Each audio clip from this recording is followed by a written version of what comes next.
Good evening सभी को। Good evening study with Nishu में आपका एक बार भरपूर स्वागत है एक बार फिर से। तो आज हम जो हमारी इतिहास की क्लास चली रही है उसको उसी को आगे बढ़ाते हुए हम इतिहास में जो कुछ हुआ है उसके आगे की चर्चा करेंगे। तो इतिहास में हमने देख लिया था क्या,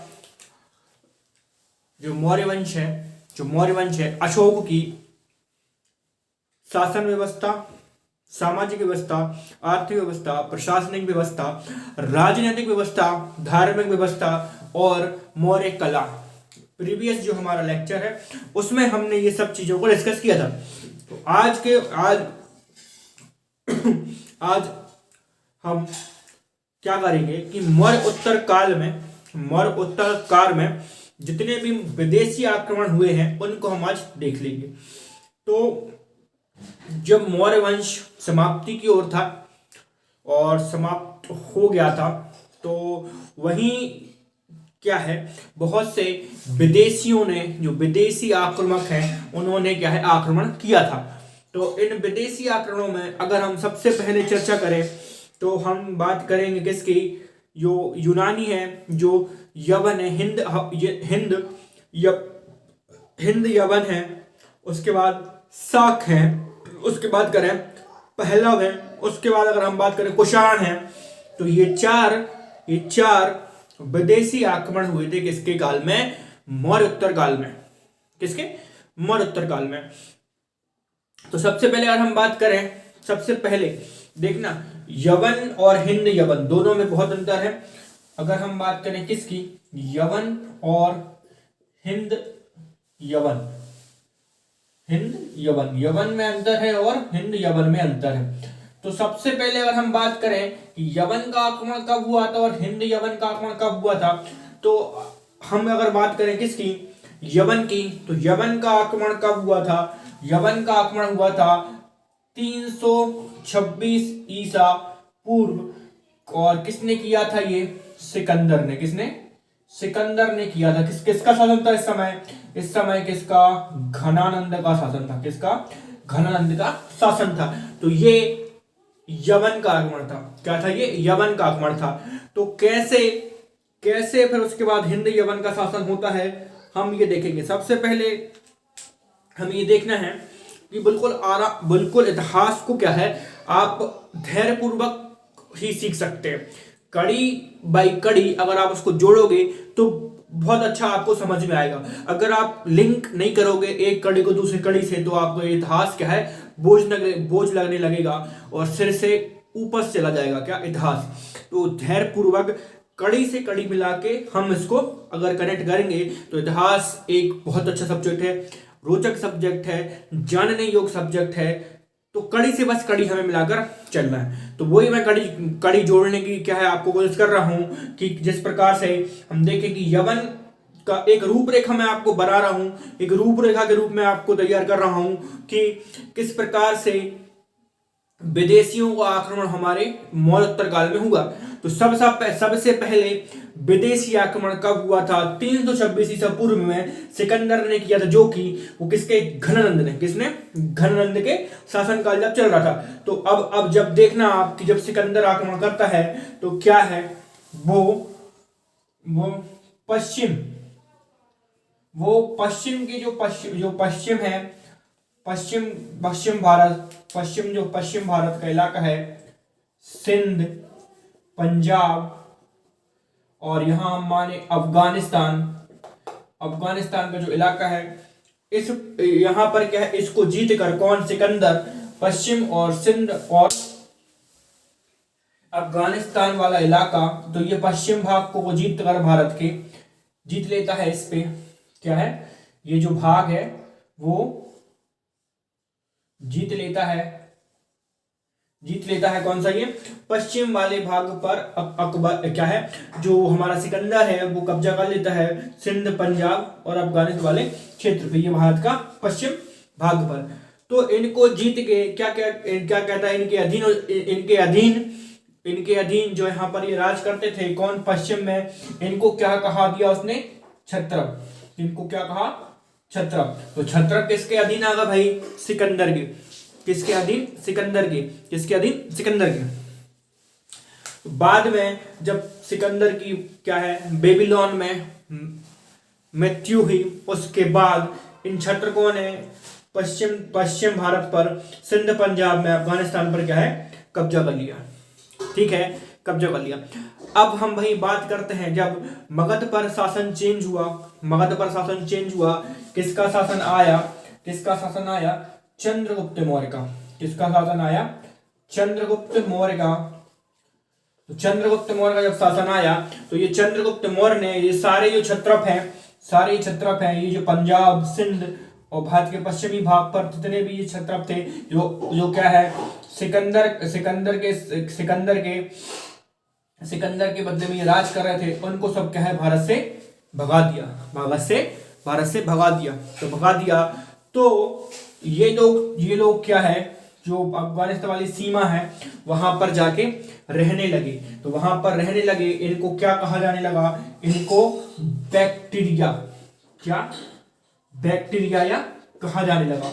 इसी को हम बोलते हैं कहा हिंद यवन, इसी को हम क्या बोलते हैं हिंद यवन। तो ये बैक्टीरिया में जाके बस गए। कौन, जो यहाँ के जो देसी यहाँ पर जो रियासतें हैं, जिसको क्या है सिकंदर ने अपने अधीन ले लिया था, उनको चंद्रगुप्त मौर्य ने हराकर, जो पश्चिम वाला भाग है भारत का, सिंध पंजाब, वहां से भगाकर अपने राज्य का स्थापना कर लिया और अपना क्षेत्र विस्तार कर लिया।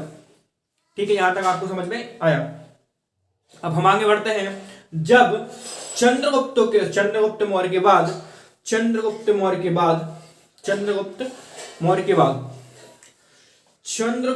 के बाद बात करते हैं किसका शासन आता है, किसका शासन आता है, शुंग वंश का।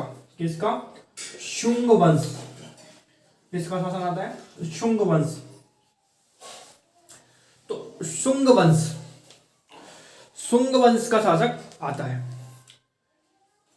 तो शुंग वंश का शासक आते समय ये तो चेंज हो गया था, चंद्रगुप्त मौर्य, अशोक शब्द, इसका क्या शासन धीरे धीरे खत्म हो गया था। तो जब शुंग वंश का शासक आता है पुष्पमित्र शुंग, तो उस समय ये जो क्षत्रप हैं, ये जो हिंद यवन है, वो लोग सोच रहे थे कि भाई हमारा भारत का जो पश्चिमी सीमा है, सिंध पंजाब, वहां पर क्या है पहले हम बसा करते थे, या वह जो क्षेत्र है पहले हमारे अधीन हुआ करता था, क्या है अधीन हुआ करता था। तो ऐसे ही सोचकर जो पहला हिंद यवन आक्रमण होता है, वो कब होता है, 183 ईसा पूर्व।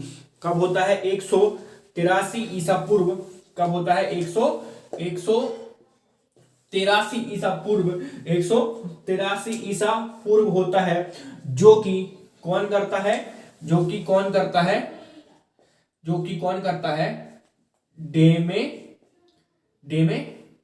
डेमेटाइटस करता है। कौन करता है, डेमेटाइटस करता है। कौन करता है, डेमेटाइटस करता है। डेमेटाइटस करता है ना, डेमेटाइटस करता है। और डेमेटाइटस करके यहाँ पर क्या है, इस क्षेत्र को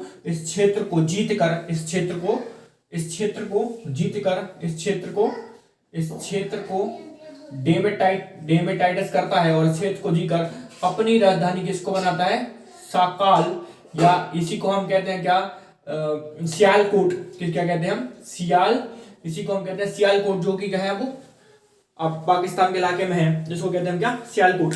तो अपनी राजधानी किसको बनाता है, साकल को बनाता है। किसको बनाता है, अपनी राजधानी साकल को बनाता है।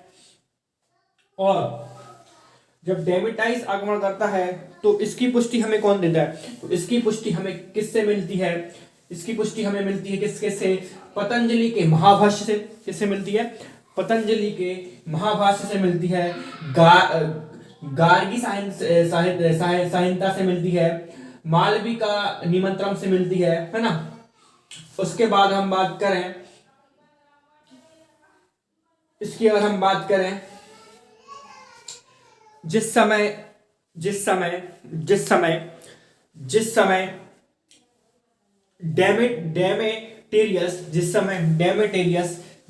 डेमेटेरियस भारत पर आक्रमण करने में व्यस्त था, उस समय क्या हुआ, उस समय UK UK Titus UK Titus UK Titus UK Titus ने क्या कर लिया? यूके टाइटस ने क्या कर लिया? बैक्टीरिया पर आक्रमण कर लिया। किस पे? बैक्टीरिया पर आक्रमण कर लिया। बैक्टीरिया पर आक्रमण कर लिया। तो भाई जिस समय जो यूकेटेरियस है वो भारत पर आक्रमण कर लिया था, वह ना भारत पर आक्रमण कर रहा था, और उस समय क्या है, यूकेटाइटस क्या है, बैक्टीरिया पर ही हमला कर दिया। भाई यहां जो समझने वाली बात है कि घबराना बिल्कुल नहीं, आराम से। यहां एक समझने वाली बात है कि जो डेमेटेरियस है वो भारत पर आक्रमण करने आया था, और किस क्षेत्र से आया था? बैक्टीरिया से आया था। कहां से आया था? बैक्टीरिया से। तो जिस समय भाई बैक्टीरिया से आया यूकेटाइटस, कहां पर? भारत पर कब्जा करने के लिए। और उसी समय एक यूकेटाइटस ने कहां पर? उसके राज्य पर कब्जा कर लिया। किस पे? बैक्टीरिया पर। किस पे कब्जा कर लिया? बैक्टीरिया पर कब्जा कर लिया। अब ये दोनों कहां पर? अब यूकेटाइटस भी किस पे आक्रमण करेगा? भारत पे आक्रमण करेगा। किस पे आक्रमण करेगा? भारत पर आक्रमण करेगा। तो अगर हम बात करें किसकी? यूके डेमेटाइटस की, तो डेमे है ना,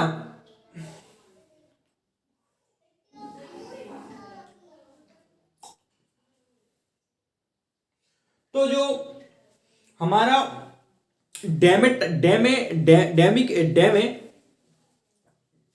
डेमेटेरियस है, उसने राजधानी कहां बनाया? साकल। और फिर जब यूके टाइस आया, उसने राजधानी कहां बनाया? तक्षशिला में। उसने राजधानी कहां बनाया? तक्षशिला में। उसने उसने उसने राजधानी कहां पर बनाया? तक्षशिला में। उसने अपनी राजधानी कहां बनाया? तक्षशिला में। उसने अपनी राजधानी कहां बनाया? कहां बनाया? तक्षशिला में। उसने अपनी राजधानी कहां बनाया? तक्षशिला में। उसने क्या है? अपनी राजधानी बनाया। और हम बात करें डेमेटेरियस की, तो डेमेटेरियस वंश में जो सबसे महान और प्रतापी राजा हुआ वो कौन हुआ? मिनांडर। मिनांडर। तो मिनांडर भारत में क्या है? जो यूनानी है, तो मिनांडर ने क्या है, जो भारत में यूनानी सत्ता को क्या दिया? एक स्थिरता प्रदान की। स्थिरता मतलब क्या है कि भाई उसका एक स्टेबिलिटी लेके आई, है ना, स्टेबिलिटी लेके आई। और राजधानी कहां पर बनाई? उसने साकल बनाई। और बौद्ध ग्रंथों के अनुसार मिलंदो जो एक बौद्ध ग्रंथ है, उसमें मिनांडर को क्या किया? मिलिंद कहा गया। उसमें मिनांडर को क्या कहा गया? मिलिंद कहा गया। क्या कहा गया? मिलिंद। जो एक बौद्ध ग्रंथ है, क्या है जिसका नाम? मिलांद पन्हू में उसको मिलिंद कहा गया। हम बात करें कि मिलांद पन्हू में बौद्ध विद्वान नागसेन और मिनांडर के बीच में क्या है? वाद विवाद हुआ था। क्या हुआ था? नागसेन जो है, जो बौद्ध धर्म के अनुयायी हैं, तो उनका किसका? मिनांडर का और जो नागसेन है उनके बीच में वाद विवाद हुआ। और इस वाद विवाद दोनों के बीच हुआ। और इस बीच क्या है? वाद विवाद के बाद में ही मिनांडर ने क्या है? बौद्ध धर्म को स्वीकार कर लिया था। क्या कर लिया था? बौद्ध धर्म को स्वीकार कर लिया था, है ना। और उसके बाद अगर हम देखें कि यूकेटेरियस के वंश की अगर हम बात करें, तो यूकेटेरियस के वंश में ही क्या है? एंटियोकल्स ने अपने राजदूत हेलियोडोरस को काशी पुत्र भागभद्र के दरबार में भेजा था। यूकेटेरियस का अंतिम शासक क्या था? हमरेस था, है ना। तो यह था। अगर हम बात करें कि भारत पे जो विदेशी आक्रमण हुए थे, किसके? यवन के, जो हिंद यवन के और यवन के। तो उससे प्रभावित क्या हुआ? मतलब भारत किस तरीके से उससे प्रभावित हुआ, और किस प्रकार का चेंज भारत में आया। तो सबसे पहले अगर हम बात करें परिवर्तनों की, तो परिवर्तनों में हम बात करें, सबसे पहले अगर हम परिवर्तन में जब हम बात करते हैं, तो परिवर्तन की बात आती है कि सबसे पहले तो जो सिक्के निर्माण की जो कला है वो हमने किससे सीखी? वो हमने यूनानी है उससे सीखी। सिक्के किसे भाई, सिक्के बनाने की कला किससे सीखी? हमने यूनानियों से सीखी। तो जब यूनानी लोग शासन करते थे तो वहां के राजा ने क्या किया था कि एक सिक्के सोने के चलवाए, सोने के सिक्के चलवाने के साथ साथ उन्होंने सिक्कों पर क्या है आकृति डलवाई। आकृति डलवाने का तात्पर्य क्या है कि भाई एक तरफ क्या है, एक तरफ क्या है, एक तरफ एक राजा की आकृति है, एक तरफ एक राजा की आकृति है और दूसरी ओर किसी क्या है, देवी देवता की आकृति है। और वही हम बात करें कि भाई यूनानियों की देन क्या है कला साहित्य में? यूनानियों ने क्या है ज्योतिष विज्ञान को क्या है जन्म दिया। ज्योतिष विज्ञान को जन्म दिया। जैसे हम मतलब कि भाई जो हाथ को देखकर या नक्षत्रों को देखकर, हाथ को देखकर या नक्षत्रों को देखकर भविष्य बनाने की कला भी किसने दी है? यूनानियों ने दी है। किसने दी है? यूनानियों ने दी है। किसने दी है? यूनानियों ने दी है। समझ में आया? तो इस प्रकार क्या है ये इस प्रकार क्या है ये हमारा कौन थे? हिंद यवन के बारे में हमने देखा। अब वही हम दूसरी तरफ से अगर हम बात करें, दूसरी तरफ हम बात करें दूसरे जो हमारा विदेशी आक्रमण था वह क्या? पहलव या पार्थियन।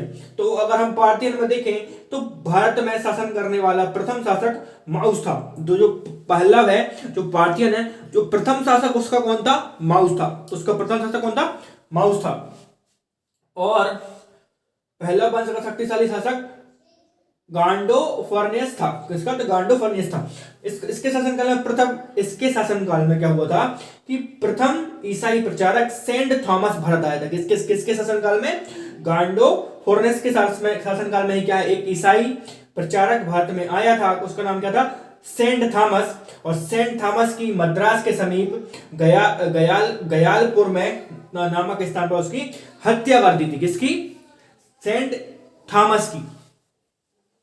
कुछ समय बाद कुषाणों ने पार्थियन के समीप कुषाणों ने पार्थियन के भारतीय साम्राज्य को कहा है तहस नहस कर दिया था। कुषाण वंश ने क्या है जो जितना भी क्या है पार्थियों ने, पल्लव वंश ने, जो पहलव है उन्होंने क्या है कि जितने मतलब भारतीय साम्राज्य में जितना भी स्थापित किया था, भारतीय साम्राज्य जितना भी स्थापित किया था उसको पूरी की पूरी क्या है तहस नहस कर दिया था। किसने? कुषाणों ने। किसने? कुषाणों ने। अगर हम वही बात करें किसकी? शक या सीतियन। तो जो शक है तो शक कैसे है? शक एक मुख्यतः मध्य एशिया की घुमक्कड़ प्रजाति थी। क्या है? मध्य एशिया की कैसी जाति थी? एक मध्य एशिया की एक घुमक्कड़ जाति थी। तो भारत के उत्तर पश्चिम प्रांत में बसने वालों ने शक को अपना क्षत्रप कहा है। क्या है? इनने क्या है अपने आप को भारत के उत्तर पश्चिम भागों में बसने वाले शक्कों को क्या कहा है? अपने आप को क्या कहा है इन्होंने? क्षत्रप। क्या है भाई? जो भारत के उत्तर पश्चिमी भागों में जो शक है उन्होंने अपने आप को क्षत्रप कहा है। क्या कहा है? उन्होंने अपने आप को क्षत्रप कहा है। तो क्षत्रप कहा है। तो शकों की भारत में दो शाखाएं थी। क्या थी?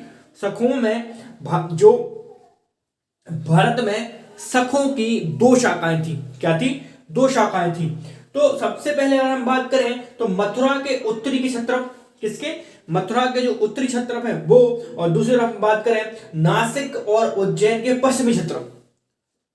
सबसे पहले मथुरा के जो है मथुरा के उत्तरी क्षत्रप और तथा नासिक और उज्जैन के पश्चिमी क्षत्रप। तो तक्षशिला के प्रथम शक शासक के रूप में माउस और मोंग के नाम का उल्लेख मिलता है। जो हमारा प्रथम शक शासक है उसका नाम क्या है? मोंग या मोस मिलता है। इसमें गांधार में अपने राज्य की स्थापना बनाई। इसका है इसमें गांधार को उसने अपनी राजधानी बनाया। किसने? जो शक प्रथम शासक है मोंग या मोंस, उसने प्रथम गांधार को अपनी राजधानी बनाया।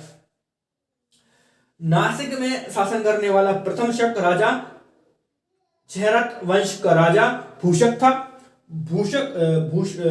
भूषक के बाद क्षरद वंश का योग्य शासक नहपान गद्दी पर बैठा। कौन बैठा? नहपान गद्दी पर बैठा। नहपान ने अपनी मुद्रा पर राजा की उपाधि अंकित करवाई। सतवाहन वंश के राजा गौतमी पुत्र सतकर्णी ने नहापान को पराजित कर लिया। गौतमी पुत्र जो सतकर्णी है उन्होंने कहा है नहापान को पराजित किया। उसके बाद अगर हम बात करें उज्जैन का प्रथम क्षत्रप तो कार्दमन वंश का चेष्टन था। चेष्टन के बाद रुद्रदामन गद्दी पर बैठा। रुद्रदामन इस वंश का सबसे प्रतापी और योग्य शासक था। उसने महाक्षत्रप की उपाधि धारण की।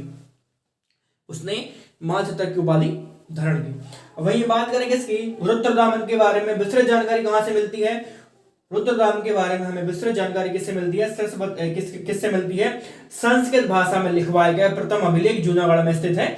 उससे गिरनार अभिलेख से हमें जो रुद्रदामन है उसके बारे में हमें विस्तृत जानकारी मिलती है। कहां पर? तो जूनागढ़ अभिलेख है। कहां पर? गिरनार अभिलेख में, वहां से हमें मिलती है। इस अभिलेख से रुद्रदामन द्वारा सतवाहन वंश के राजा सतकर्णी को 2 बार पराजित करने का विवरण मिलता है। क्या मिलता है? इस अभिलेख से रुद्रदामन द्वारा सातवाहन वंश के राजा सतकर्णी को 2 बार पराजित करने का विवरण मिलता है। रुद्रदामन प्रथम ने चंद्रगुप्त मौर्य द्वारा बनाई गई सुदर्शन झील का जीर्णोद्धार अपने व्यक्तिगत धन से करवाई थी। इस शासन काल में संस्कृत साहित्य का विकास हुआ। और वहीं हम बात करें रुद्रसेन जो कि लास्ट क्या थे? शासक थे किसके? शक के। तो इस वंश का अंतिम शासक कौन था? रुद्रसेन तृतीय था, जिसकी हत्या करके गुप्त वंश के राजा चंद्रगुप्त विक्रमादित्य ने शकों के क्षेत्रों को अपने राज्य में मिला लिया। तो ये चंद्रगुप्त विक्रमादित्य कौन थे? वो दूसरे थे जिन्होंने क्या है? विक्रमादित्य जिन्होंने क्या है? विक्रम संवत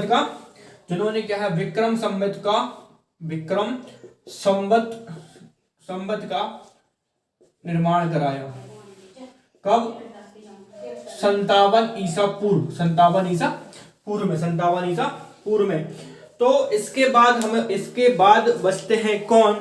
इसके बाद बचते हैं विदेशी आक्रमण में। इसके बाद बचते हैं विदेशी आक्रमण में बचते हैं कौन? इसके बाद बचते हैं कुषाण वंश। और कुषाण वंश बचते हैं इसके बाद, और राजा कनिष्क। तो उसके बारे में हम क्या है अगले वीडियो में डिस्कस कर लेंगे। और ये भी देख लेंगे कि जो मरणोत्तर काल के बाद में जो शासन व्यवस्था थी, राज्य व्यवस्था थी, धार्मिक व्यवस्था थी, वो क्या है, किस प्रकार से प्रभावित थी। या फिर हम इसके बाद देख लेंगे सीधा जो मौर्य काल है उसके खत्म होने के बाद किस वंश का शासन स्थापित हुआ। तो आज हमने क्या देखा? आज हमने देखा कि मरणोत्तर काल में जो विदेशी आक्रमण हुए थे वो कौन कौन से थे।